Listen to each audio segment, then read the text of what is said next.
The most effective deceptions are rooted in truth. My name is James, and this is my take on reality. In this episode, we're going to be talking about Yara and her friends. But before we get started, I just wanted to make a point that at some point after this episode aired, Yara had made a big brouhaha about the fact that she wasn't wearing her rings in response to a lot of the viewers who had said, hey, Yara doesn't have her wedding band on. Yara then spun a tale that she wasn't wearing her wedding band because when she was pregnant with Mila, she got too big, her fingers got bloated, and she wound up having to cut the rings off with a pair of pliers. Here's a picture of her about to go out. Take a look at her ring finger. There's a ring on her finger. Now, I'm going to show you a picture of Yara when she's out with her friends. No ring finger. Something's going on, y'all, and we gonna talk about it. Frankly, I've shot this video several times, and each time I tried to approach the video, something just kept hitting me the wrong way. It didn't feel genuine. So I was having issues trying to get this video out. The first thing that I tried to do was, like everybody else, I kind of jumped on this is just terrible advice. Who would say this to somebody? This is horrible unless you're trying to ruin her life. Stop giving her bad advice. Right, and I had this whole setup about like quotations and all this and a lot of almost like pie charts and pointing, who shot John. Then I thought about it, I was like, well, in order for this to be bad advice, I would have to believe that these two young ladies are either the most naive women on the planet or they just want to ruin her life. Then I thought about it again. I said, this kind of has that feeling of a job recruitment. Maybe they trying to get Yara to be a 304 on call. But then I thought about it. And the closest example to what was going on that we witnessed in the bar was actually something that you would see in situations where men were trying to approach women. Suppose it was Steven and Clark, two guys.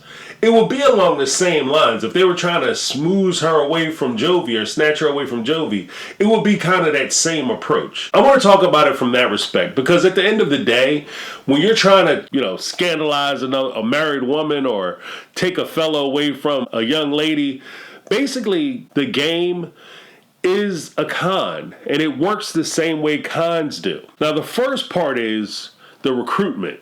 You have to know who you're talking to. Not everybody is going to go for everything.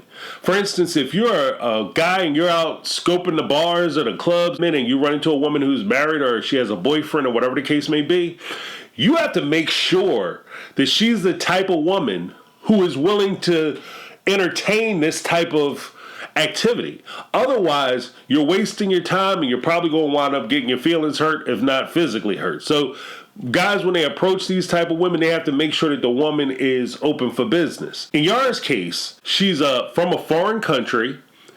She doesn't have any family here. She's limited in her friends, as she consistently says, all my friends are in the Ukraine. I don't have anybody here. I finally met two people and now you don't want me to hang out with them. And she doesn't have any resources. Everything that she has is based on Jovi and his job. So technically, Yara in a lot of ways is very isolated. And this lends itself to feelings of ineptitude, insecurity, so on and so forth. Now, one of the key things is you also want to build trust.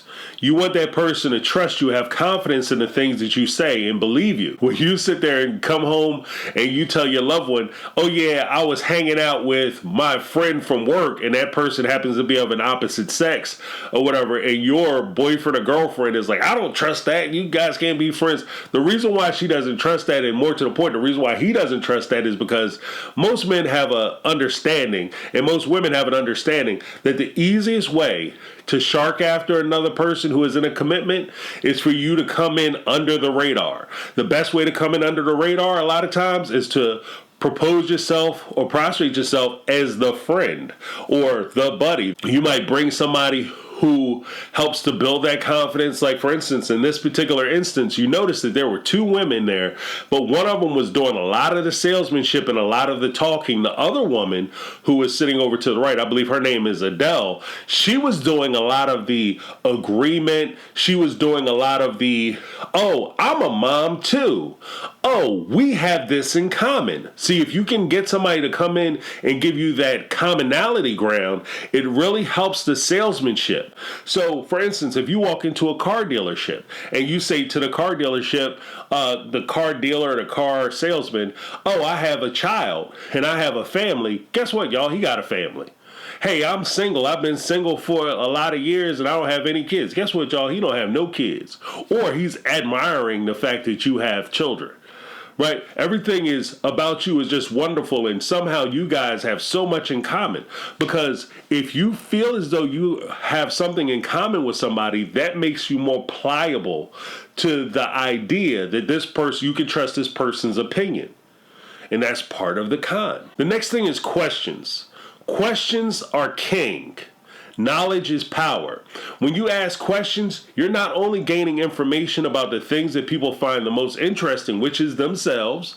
So you can talk to somebody all day about themselves and they think you're the most interesting person in the world. You know everything about them. They know very little about you, but they think you're interesting. And if you agree with them, they think you're smart.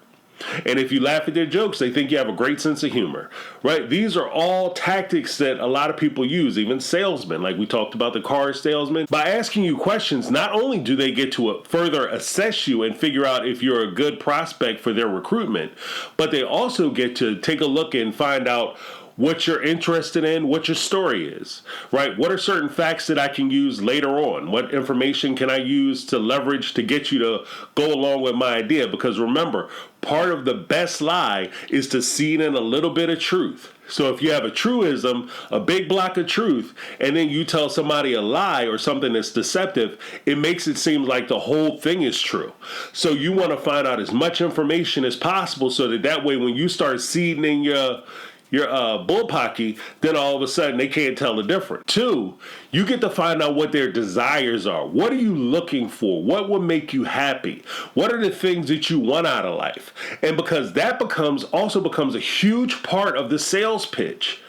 So if you say that you're not happy with, going home and watching the baby, then all of a sudden I'm going to be the solution to your problem. Next, we're going to talk about the distraction. The distraction is an integral part and is probably the most aggressive portion of the whole con to date. This is the part where the con starts to take shape and starts to take movement. Now I want to show you 2 examples of a distraction. The first example is a sign that appears in Europe. They used to have these down in Disney World in Florida, but they've since taken them down.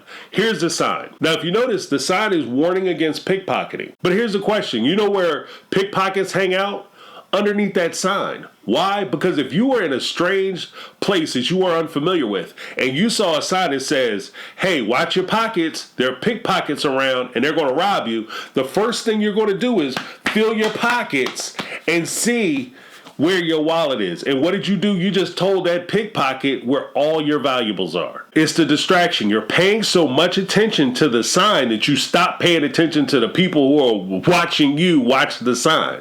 The next clear example of a distraction that I'm going to provide is the 3-card monte, or as some people might know it, find the lady. That's when the guys will be out and they'll flipping the cards around and they're like, find the card, and everybody's all excited and you have a guy that's playing and he's like, oh, that card there, and he's like, you got it, and he give him like $20. See, the secret to the sauce is, if you ever see the 3-card monte, everybody else who's out there and is all excited, and even some of the people who are winning all this big money, they're all in on the con because it operates on excitement, it operates on greed, and more importantly, it operates on the herd mentality. That's what I was talking about when you had Adele, who was there, who is basically acting as uninvolved co-conspirator. So she's sitting there kind of co-signing everything that the symphony is saying. Oh, you can find a man, it'll be so great, it'll be so wonderful, ooh, ooh, ooh, ooh, ooh. And she's just kind of, yeah, it definitely will work like that. Yeah. The next key part of distraction and how it works into this is the comparison of lives, because that's what we're talking about as far as the bad advice that was given and what Yara was going through. Now, when Symphony was talking about life that Yara was living, and she was saying, oh, well, Jovi does this, and Jovi does that. What about you? What do you think? Jovi goes out all the time. Does Jovi still go to the strip clubs? That's a shot, and it's starting to sow seeds of distrust. The whole idea of comparing lives, you want her to dislike or devalue her life and start to value the life that you're going to present to her. Let's watch this video. Because you're out of his league, you're beautiful, you're young. My goodness. And yes, that's how it works. Men literally will come up to you and be like, I want you and your baby, come move in with me, I will take care of you, and Jovi knows it. As the person who's trying to step in and dirty Mac a married woman or a married man, what you're doing is you're essentially saying, here, I'm going to cut him down, but I'm not going to cut him down directly. I'm just going to kind of walk you up to it. Then I'm going to let you cut him down. I'm going to let you bad talk your people because that resonates with you more. What do you say to somebody who wants to go for treatment as far as drug or alcoholism or gambling? You want them to seek help themselves, because if you seek help for them, it'll never work. So you ask them and you try to inspire them to seek help for themselves. The same thing works contrarily with getting people to make bad life choices. You want them to make that bad life choice for themselves. You don't convince them to do it. You give them the evidence so they can put that together themselves so that they can make bad choices for themselves. And that's what these two ladies are doing to Yara. Because if she's thinking about herself, her wants, her desires, things she wants to do for, to make her life better, and she's not thinking about Jovi, then you've separated the two. She's thinking of herself as an individual and not part of a unit. And when she starts thinking of herself as an individual, that makes her even more vulnerable. Next, we're going to talk about the disharmony portion of it.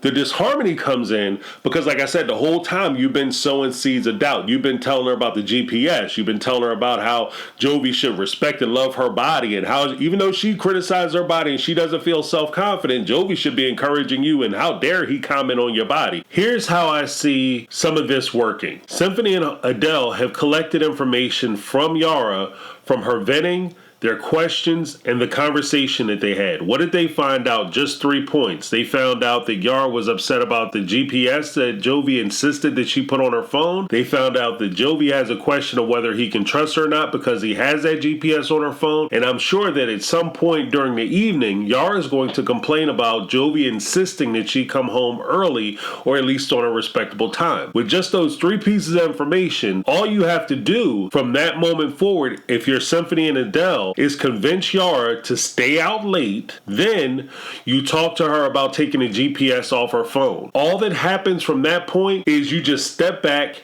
and you let the situation unfold the way it's going to unfold. You keep Yara out till 3, 4 o'clock in the morning. Jovi's going to look at his phone during some point in that evening, and he's going to wonder where Yara is. Hey, it's 3 o'clock in the morning. Yara ain't home. Let me just look at the GPS and find her location. He's going to check the GPS, and it's going to show that the GPS was turned off. He's going to say to himself, it's 3 o'clock in the morning. My wife ain't home, and she turned the GPS off. What is she hiding? Now, when Yara defends herself, this is what she's going to hear in the back of her mind. Men literally will come up to you and be like, I want you and your baby, come move in with me, I will take care of you. Now, after the big blowout argument, who do you think Yara is going to turn to for comfort, support, and advice? The best way for Yara to fix this situation, in my opinion, and to combat these negative influences on her life is for her to be honest with herself. Start thinking about what it is that you want and what makes you happy. Now understand that the term happy is relative. The whole point is that if she says that and she really believes that she's happy with Jovi, then be happy with Jovi and work on that relationship. But don't sit there and say, I'm happy with Jovi, but I wonder what they got going on over there. There's an old saying that the grass is always greener on the other side.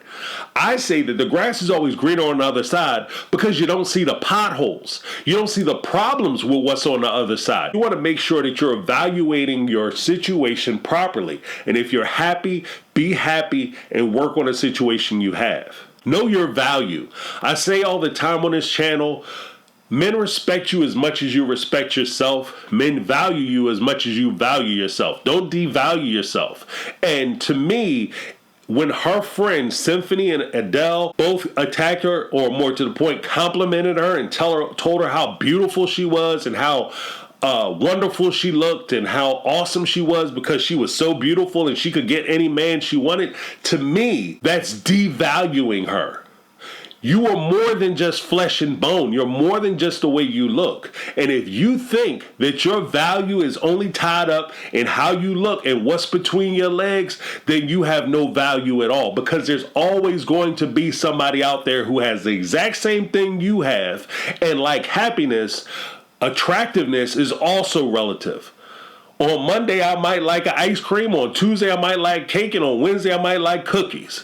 If I'm only into you because of how you look, on Monday, I might like a blonde. On Tuesday, I might want an African American or black woman. On Wednesday, I might want a Latino. Thursday, so on and so forth. Don't limit yourself by devaluing yourself and allowing other people to devalue you based on how you look. Know your value. If you are not happy in your situation and you did all this soul searching and you find out that you're not happy and you're honestly not happy and this situation is not working for you, leave. But leave the situation because it's not working for you. Never leave a situation to be with a man. You don't leave a man to be with a man. My name is James. This is my take on reality, and I'm out. 'Cause I've been living